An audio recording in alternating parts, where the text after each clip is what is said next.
बिहार में नई सरकार बनते ही लंबित फाइल दौड़ना हुआ शुरू। नए मुख्यमंत्री ने अधिकारियों को दिए कई निर्देश। बिहार का विद्यालय होगा मोबाइल मुक्त। शिक्षकों को नहीं उपयोग में लाना होगा अटेंडेंस के मामले में अपना निजी मोबाइल। दोस्तों नमस्कार, मैं हूं आपका दोस्त एसके चौधरी। बिहार के मुख्यमंत्री बदल गए, यानी अब बिहार के मुख्यमंत्री श्री सम्राट चौधरी हो गए और सम्राट चौधरी के द्वारा शपथ लेते ही आखिर समीक्षात्मक बैठक की गई तमाम विभागीय अधिकारियों के साथ। लेकिन दोस्तों इसमें तमाम अधिकारियों को, जो कि राज्य स्तरीय पदाधिकारी है, उन्हें कई प्रकार के निर्देश दिए गए हैं। संबंधित विभागों के अधीन शिक्षा विभाग के तमाम अधिकारियों को भी बिहार के नए मुख्यमंत्री की ओर से कई अहम दिशा निर्देश जारी कर दिए गए हैं, जिसका नतीजा है कि लंबित कार्य अब दौड़ना शुरू हो गया है। आइए दोस्तों, आज के इस वीडियो में हम बताते हैं कि आखिर नए मुख्यमंत्री का क्या प्रभाव पड़ा है और शिक्षकों को इससे क्या कुछ लाभ होने वाला है। वहीं पर दोस्तों, वर्षों से लगभग 2 सालों से शिक्षकों के द्वारा अपना निजी मोबाइल का उपयोग अटेंडेंस बनाने में किया जा रहा है।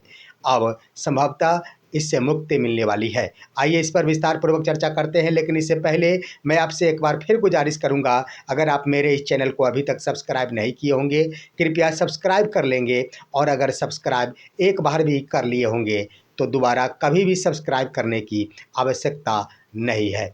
दोस्तों बड़ी खबर बता देना चाहेंगे कि बिहार के मुख्यमंत्री हो गए सम्राट चौधरी।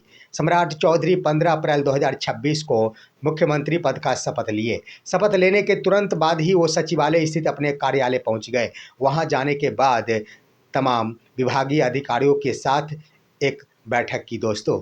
लेकिन मैं बता देना चाहूँगा कि विभागीय अधिकारियों की बैठक में सबसे पहला निर्देश दिया गया बिहार के नए मुख्यमंत्री के द्वारा कि मैं अपने पद को संभाल लिया हूं और मेरे रहते इस पद पर मेरा एक लक्ष्य होगा कि कोई भी फाइल लटका ना रहे। दोस्तों तमाम विभाग के अधिकारी थे, जिसमें राजस्व विभाग के भी अधिकारी थे, शिक्षा विभाग के भी अधिकारी थे। लेकिन इसी बीच शिक्षा विभाग के अधिकारी को जब यह दिशा निर्देश मिला कि कोई भी लंबित कार्य नहीं रहना चाहिए, कोई भी फाइल लंबित नहीं रहना चाहिए, जिसका नतीजा है दोस्तों कि लंबित फाइल तो कई है, लेकिन इसमें अहम फाइल है प्रधान शिक्षकों का विद्यालय आवंटन। दोस्तों इसी के क्रम में आपको मालूम होगा कि 15 अप्रैल से ही जो शेष बच गए थे लगभग 5,000 के आसपास वो प्रधान शिक्षक, जो या तो योगदान नहीं किए थे या फिर उन्होंने कोई चॉइस ही नहीं भरा था, और ऐसे प्रधान शिक्षकों को विद्यालय आवंटन का कार्य प्रारंभ कर दिया गया है। ढेर सारे शिक्षक को यह मैसेज मिलना भी प्रारंभ हो गया है। ढेर सारे शिक्षकों को अपना विद्यालय देखने को भी मिल गया है, उनके मोबाइल पर यह मैसेज आ गया है। लेकिन ढेर सारे शिक्षकों को यह मैसेज अभी मिलना बाकी रह गया है और इस तरह से बहुत ही जल्द एक पत्र जारी किया जाएगा और पत्र जारी होने के बाद उसी पत्र में इस बात का उल्लेख कर दिया जाएगा कि संबंधित प्रधान शिक्षकों को किस अवधि से लेकर किस अवधि तक विद्यालय योगदान करना है। तो यह दोस्तों एक बड़ी खबर हम बता देना चाहेंगे कि एक नई पहल, और लंबित नहीं रहने चाहिए कोई कार्य, कोई भी फाइल लंबित नहीं रहना चाहिए। तो शिक्षा विभाग के स्तर से सर्वप्रथम प्रधान शिक्षकों की नियुक्ति जो शेष बचे थे उनकी प्रारंभ कर दी गई। और दूसरा मुद्दा दोस्तों शिक्षकों की बहाली से संबंधित है।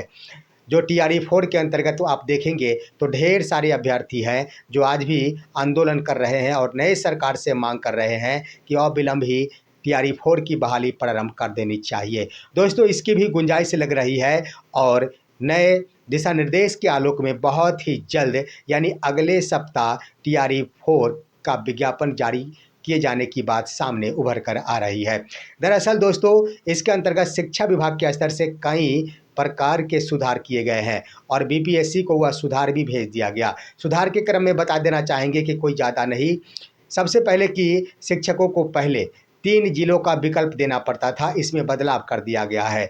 अब शिक्षक 38 के 38 जिलों का विकल्प दे सकेंगे, यानी सभी जिलों का विकल्प दे सकेंगे और BPSC के द्वारा उन्हें जिला आवंटन नहीं किया जा सकेगा, बल्कि जिला के द्वारा ही या जिला आवंटन हो सकेगा, यानी संबंधित शिक्षा विभाग के द्वारा जिला आवंटित किया जा सकेगा और जिला में उपलब्ध जो रिक्ति रहेगी उसी के आधार पर यह जिला आवंटित किया जा सकेगा, लेकिन जिला में भी मेधा सूची के आधार पर ही जिला आवंटित किया जा सकेगा, यह प्रावधान किया गया है। और एक और बड़ी बात कि अगर कोई अभ्यर्थी अगर अपना एक भी विकल्प का चुनाव नहीं करते हैं तो उनका रिजल्ट ही जारी नहीं किया जाएगा, इस तरह का प्रावधान किया गया है। इस मुद्दे को लेकर बहुत ही जल्द बीपीएससी के द्वारा अगले सप्ताह 19 से 20 अप्रैल तक यह विज्ञापन टीआरई 4 से संबंधित जारी होने की पूरी संभावना व्यक्त की जा रही है।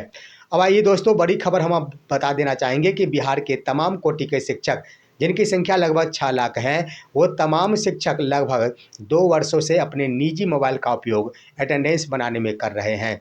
और शिक्षकों की ओर से लगातार ही यह डिमांडें रही है कि मुझे मोबाइल मुक्त किया जाए, यानी जब मैं सरकारी काम कर रहा हूं तो ऐसे में सरकारी उपकरण के माध्यम से ही अटेंडेंस बनाना औचित्य होता है। ऐसे में शिक्षक अपने ही निजी मोबाइल का उपयोग करते हैं। नतीजा ये होता है कि ढेर सारे शिक्षकों के द्वारा इसमें कदाचार भी किया जाता है और इसकी शिकायतें विभाग को लगातार ही मिलती रहती है, जिसकी प्रक्रिया भी प्रारंभ कर दी गई है। दोस्तों, हम आपको बता देना चाहेंगे कि अब जो प्रक्रियाएं अपनाई गई है उसके अनुसार शिक्षकों को अपना निजी मोबाइल उपयोग में नहीं लाना होगा। और इतना ही नहीं, मोबाइल मुक्त भी विद्यालय को रखने की बातें कही जा रही है। आप देखे होंगे ढेर सारे प्रखंड शिक्षा पदाधिकारियों के स्तर से जब विद्यालय में शिक्षक पहुंचते हैं तो उसके बाद अपने अपने विद्यालय प्रधान के पास मोबाइल जमा करने का निर्देश दिया गया है। वैसे जिला स्तरीय पदाधिकारी कोई भी इससे संबंधित पत्र जारी नहीं किए हैं, लेकिन कई प्रखंड शिक्षा पदाधिकारियों के स्तर से ऐसा पत्र जारी किया गया है।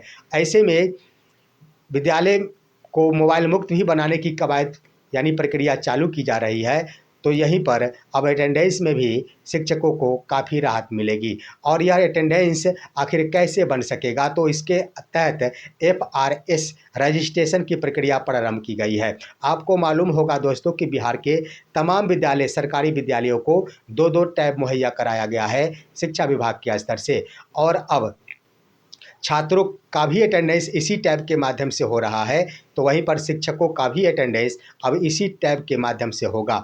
और टैब में शिक्षकों का अटेंडेंस हो, इसके लिए होता है एफआरएस रजिस्ट्रेशन।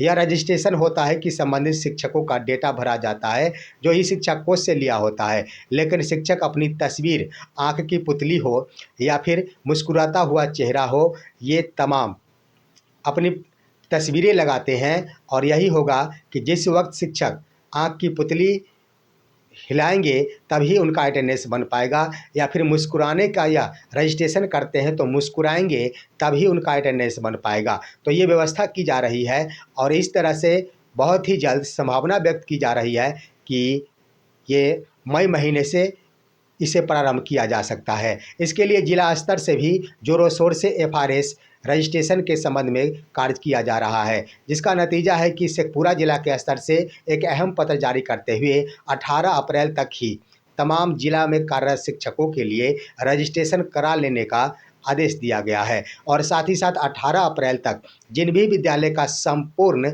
एफआरएस रजिस्ट्रेशन नहीं हो सकेगा, यानी जिस विद्यालय में जितने शिक्षक कार्यरत हैं और उतने तमाम शिक्षकों का रजिस्ट्रेशन नहीं हो पाएगा, उस विद्यालय के प्रधानाध्यापक या फिर प्रधान शिक्षक के ऊपर कड़ी से कड़ी कार्रवाई की जा सकेगी।